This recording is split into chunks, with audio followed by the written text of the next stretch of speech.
আসসালামু আলাইকুম রহমতুল্লাহি ওবরকাতুহু। সম্মানিত দর্শক, ডক্টর মোহাম্মদ ইউনূস এবং তার যারা সঙ্গী সাথী উপদেষ্টা রূপে এই সরকার পরিচালনা করেছেন, তাদের বিদায়ের ঘণ্টা বাজছে। সব কিছু যদি স্বাভাবিক থাকে, হয়তো এই মাসের 15-16 তারিখের মধ্যে ক্ষমতা হস্তান্তর হবে। প্রধানমন্ত্রী রূপে তারেক রহমান সাহেব ক্ষমতা গ্রহণ করবেন। পরবর্তীতে পার্লামেন্ট গঠিত হবে বা যাকে বলা হয় মন্ত্রিপরিষদ গঠিত হবে, এরপর রাষ্ট্রপতি নির্বাচিত হবে এবং যদি ডক্টর মোহাম্মদ ইউনূস চান বা তারেক রহমান সাহেব চান এবং দুজনের মতের যদি মিল হয়, সেক্ষেত্রে হয়তো ডক্টর মোহাম্মদ ইউনূস রাষ্ট্রপতি হিসেবে দায়িত্ব পালন করতে পারেন, আবার নাও পারেন। আমার মতে না পারার সম্ভাবনাই খুব বেশি। এনিওয়ে, এখন যেটি বলার সেটি হলো, গত 17টি মাস ধরে আমরা অনেকেই ডক্টর মোহাম্মদ ইউনূসের সমালোচনা করেছি। আমি নিজেও তার অনেক সমালোচনা করেছি। তার হাসি নিয়ে, তার কথা নিয়ে, তার উইল ফোর্স নিয়ে, তার ভবিষ্যৎ নিয়ে স্যাটায়ার করেছি, ব্যঙ্গ করেছি, সমালোচনা করেছি। এর কারণটা হলো যে তাকে সবসময় উজ্জীবিত রাখার চেষ্টা করেছি, তাকে দায়িত্বশীল রাখার চেষ্টা করেছি। তখন অনেকে হয়তো বলার চেষ্টা করেছেন যে রনি সাহেব এই সমালোচনা করছেন, ডক্টর মোহাম্মদ ইউনূস তাকে উপদেষ্টা বানাননি, এই জন্য। এগুলো নিয়ে আসলে বলার কোনো বিষয় নয়। উপদেষ্টা হওয়া, মন্ত্রী হওয়া, এমপি হওয়া, এটা অনেকেরই স্বপ্ন আছে। আমারও একটা সময় ছিল, কিন্তু যে জগৎ থেকে স্বেচ্ছায় চলে এসেছি বহু আগে, কেন এসেছি সেটা আমি ছাড়া আর কেউ জানেন না। আর সংসদ সদস্য হওয়া, উপদেষ্টা হওয়া, এমপি হওয়া, মন্ত্রী হওয়া, এগুলো ছাড়াও একটা মানুষ সমাজে বেঁচে থাকতে পারে সুন্দরভাবে, বা মন্ত্রী এমপির যে ক্ষমতা থাকে বা তাদের যে গ্রহণযোগ্যতা থাকে, সেগুলো ছাড়াও একটা মানুষ যদি মানুষের ভালোবাসা পায়, এমনকি কোনো পশুর ভালোবাসা পায়, বৃক্ষলতার ভালোবাসা পায়, প্রকৃতির ভালোবাসা পায়, এমনও দেখা গেছে অতীতে বহু রাজা রাজত্ব ছেড়ে দিয়েছে কেবল নদীর কলকল ধ্বনি শোনার জন্যে। প্রাসাদ ছেড়ে চলে গেছে বনে পাখির কলতান শোনার জন্য।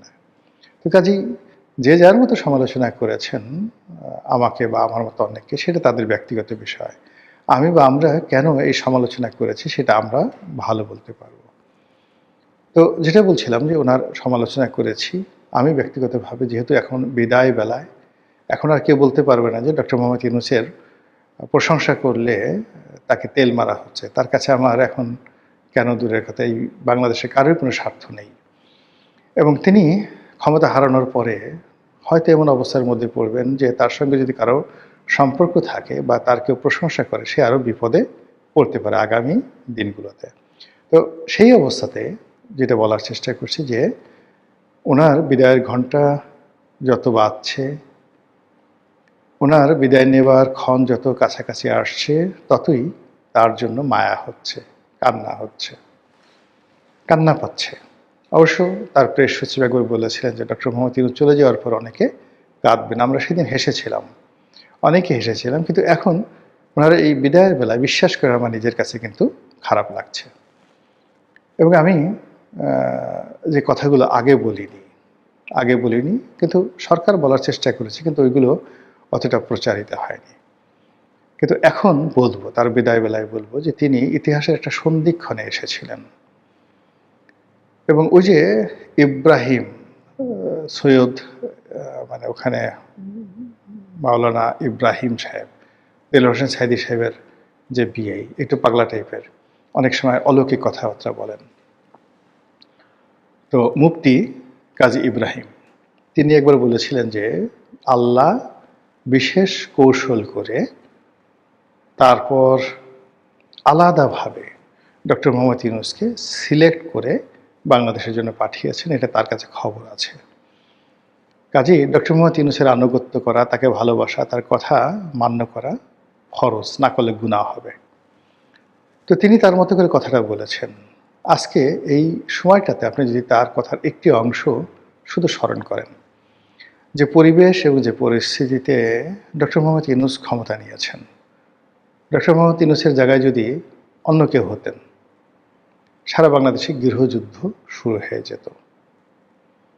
ডক্টর মোহাম্মদ ইউনূসের জায়গায় যদি অন্য কেউ হতেন, ভারত এখানে আওয়ামী লীগকে পুশিং করার জন্য, শেখ হাসিনাকে আবার ক্ষমতায় বসানোর জন্য যদি তারা সার্জিক্যাল স্ট্রাইক চালাতো, বাংলাদেশের কেউ সেটা প্রতিহত করতে পারতেন না এবং বাংলাদেশের পাশে কেউ দাঁড়াতো না। ডক্টর মোহাম্মদ ইউনূসের সঙ্গে পশ্চিমা দেশগুলোর সম্পর্ক, আমেরিকার সম্পর্ক, তার গ্লোবালি বিশ্বজোড়া যে খ্যাতি ছিল, সেই খ্যাতির কারণে তার চোখে চোখ রেখে ভারতের যে কর্তৃপক্ষ ঝগড়া করার মতো অবস্থা তাদের ছিল না। তারা প্রাণান্ত চেষ্টা করেছে ডক্টর মোহাম্মদ ইউনূসকে অপমান করার জন্য, তাকে বিপদে ফেলার জন্য, তাকে অ্যাভয়েড করার জন্য। কিন্তু ডক্টর মোহাম্মদ ইউনূস যে দৃঢ়তা দেখিয়েছেন ভারতের বিরুদ্ধে, এটা এই স্বাধীন বাংলাদেশে কেউ কখনো দেখাতে পারেনি, কল্পনাও করেনি। এবং আগামীতে ভারতের বিরুদ্ধে এভাবে আঙ্গুল তুলে, তারপরে ভারতের চোখে চোখ রেখে ভারতীয় আধিপত্যের বিরুদ্ধে কথা বলবেন, এরকম রাষ্ট্রনায়ক বাংলাদেশে যদি আসে, সেটা বাংলাদেশের সৌভাগ্য। কিন্তু ডক্টর মোহাম্মদ ইউনূস এই গত 17 মাসে সেই কাজটি তিনি করে গেছেন তার লোকজন সহকারে। এটার জন্য যতদিন বাংলাদেশ থাকবে ততদিন তিনি, যারা ভারতের আধিপত্যবাদ পছন্দ করে না, তাদের কাছে স্বপ্নের মহানায়ক হয়ে থাকবেন। এটা হলো প্রথম। দ্বিতীয় হলো, শেখ হাসিনার জমানার শেষ দিকে পুরো ব্যাংকিং সেক্টর, অর্থনৈতিক সেক্টর দেউলিয়াত্বের পর্যায়ে পৌঁছে গিয়েছিল। ফরেন রিজার্ভ নামতে নামতে নামতে নামতে প্রায় $16 বিলিয়ন নেমে এসেছিল। এখন সেটা $32 বিলিয়ন। এবং গত 17 মাসে তিনি যেভাবে ডলারের দাম স্থিতিশীল রেখেছেন 122 টাকা 23 টাকার মধ্যে, এটা তার একটা বিরাট সফলতা। শেখ হাসিনার জমানাতে যে ব্যাংকগুলো লক্ষ লক্ষ কোটি টাকা বিদেশে পাচার করেছে, তছরূপ করেছে, মালিকরা যাচ্ছে তাই করেছে, এরকম 8 থেকে 10টি ব্যাংক দেউলিয়া হয়ে গিয়েছিল। এই ব্যাংকগুলোকে বাঁচিয়ে রেখে, এই ব্যাংকগুলোকে মার্জার করে সম্মিলিত ইসলামী ব্যাংক করার তার যে সিদ্ধান্ত, এটি কেবলই যুগান্তকারী নয়, এটি আগের সরকারের বিশাল একটি কুকর্ম। সেই কুকর্মের দায় ডক্টর ইউনূস গ্রহণ করে সেই কুকর্মটিকে সামাল দেওয়ার চেষ্টা করেছেন। এবং উনি যদি না আসতেন, ওনার সরকার যদি না আসতো, তাহলে বাংলাদেশ যদি দেউলিয়া হয়ে যেত শ্রীলঙ্কার মতো, বাংলাদেশ যদি দেউলিয়া হয়ে যেত স্পেনের মতো বা গ্রিসের মতো, আশ্চর্য হওয়ার কিছু ছিল না। এবং বাংলাদেশ দেউলিয়া হয়ে গেলে বাংলাদেশকে সাহায্য করার জন্য, গ্রিসকে সাহায্য করার জন্য যেভাবে ইউরোপীয় ইউনিয়ন ছুটে এসেছে, এভাবে বাংলাদেশকে সাহায্য করার জন্য কেউ আসতো না। মানুষ মানুষের সেই মাংস কামড়িয়ে খেত। এটা অবশ্যই ডক্টর মোহাম্মদ ইউনূসের শুভকর্ম এবং তার জন্য তিনি দোয়া পাবেন। আইনশৃঙ্খলার যে অবনতি হয়েছে এটা সত্য, মব হয়েছে এটাও সত্য, কিন্তু তিনি ম্যালিস, প্রেজুডিস, এই দুটো শব্দ, অর্থাৎ নিজে কারোর প্রতি চড়াও হয়েছেন, কাউকে ধরেছেন, মেরেছেন, তার ব্যক্তিগত ক্রোধের কারণে, লোভের কারণে, লালসার কারণে কিংবা হিংসার কারণে তিনি কাউকে জেলে পুরেছেন, ক্রস ফায়ার দিয়েছেন, মামলায় ফাঁসিয়েছেন, এরকম ঘটনা কিন্তু একটা সিঙ্গেল ঘটেনি। বিএনপির লোকজন আওয়ামী লীগের লোকদের বিরুদ্ধে মামলা করেছে, বিপ্লবীরা মব করেছে। এই বিষয়গুলো তিনি তার দুর্বল চিত্তের কারণে তিনি অনেক সময় মেনে নিয়েছেন, অনেক সময় প্রশংসা করেছেন, বা তার প্রেস সচিব বলেছেন যে মব আসলে অনিবার্য, এটা ক্ষোভের বহিঃপ্রকাশ। কিন্তু এখানে তার ব্যক্তিগত ইন্টেনশন ছিল না। তিনি তার যে অ্যাডমিনিস্ট্রেটিভ দুর্বলতার কারণে অনেক দুর্নাম এবং বদনামের সঙ্গী হয়েছেন, কিন্তু তার পার্সোনালি এখানে কোনো লায়াবিলিটি ছিল না। আমি শুধু তার মন্দ দিকগুলো বলছি না, যেগুলো কারণে তিনি স্মরণীয় বরণীয় হয়ে থাকবেন। সর্বশেষ যে বিষয়টি, সেটি হলো তিনি অনেক কিছু করার চেষ্টা করেছেন, হয়তো পারেননি, হয়তো ভুল হয়েছে, হয়তো সঠিক ছিল না, কিন্তু তিনি সত্যিকার অর্থে আসলে সংস্কার করতে চেয়েছেন। বাংলাদেশটা ভালো চলুক, বাংলাদেশটা বিশ্বমানের হোক, দেশের মানুষের সম্মান মর্যাদা বাড়ুক, কর্মসংস্থান বাড়ুক, এটা তিনি চেষ্টা করেছেন। কিন্তু কেউ কথা রাখেনি, কেউ তার সঙ্গে সাহায্যের হাত বাড়াননি।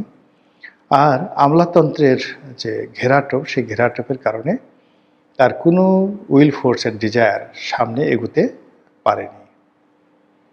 এ সময়ের মধ্যে গণভবনের সঙ্গে নয় ঠিক, মানে যমুনার সঙ্গে বঙ্গভবনের, যমুনার সঙ্গে সেনা হেডকোয়ার্টারের, যমুনার সঙ্গে বিএনপির, যমুনার সঙ্গে এনসিপির, এমনকি যমুনার সঙ্গে জামাতের বারবার দ্বন্দ্ব হয়েছে, সংঘাত হয়েছে। কিন্তু সব কিছু বাদ দিয়ে তিনি সবাইকে ডেকেছেন, নেগোসিয়েশন করার চেষ্টা করেছেন, সবার সঙ্গে কথা বলার চেষ্টা করেছেন।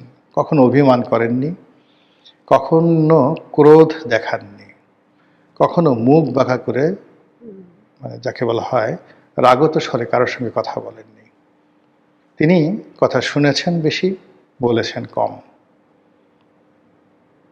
পারলে হাসি মুখে কথা বলেছেন, আর যদি না পারলে তিনি অন্যদিকে তাকে চুপচাপ থেকেছেন। কিন্তু কারোর সঙ্গে রাগ হয়ে এই গত 17 মাসে একটা শব্দ করেছেন, এই ঘটনা কেউ বলতে পারবে না। এটি আমাদের রাজনীতিতে একটা বিরল ঘটনা। এমন কথিত যারা তত্ত্বাবধায়ক সরকারের 3 মাসের জন্য প্রধান হিসেবে এসছেন, তারা অনেকেই অনেক সময় মেজাজ হারিয়ে ফেলেছেন। কিন্তু doctor Mohammad Yunus is the first man যিনি গত 17 মাসে একটি বারের জন্য মেজাজ হারাননি। তিনি তার মতো কাজ করে গেছেন। তিনি চলে যাচ্ছেন বা তিনি চলে যাবেন। আল্লাহ তাকে হেদায়েত দান করুন, তিনি সুস্থ থাকুন, বহুদিন বেঁচে থাকুন, আর আমাদের প্রতি তিনি কৃতজ্ঞ থাকুন, আর আমরাও যেন তার প্রতি কৃতজ্ঞ থাকি এবং তার জন্য দোয়া করি।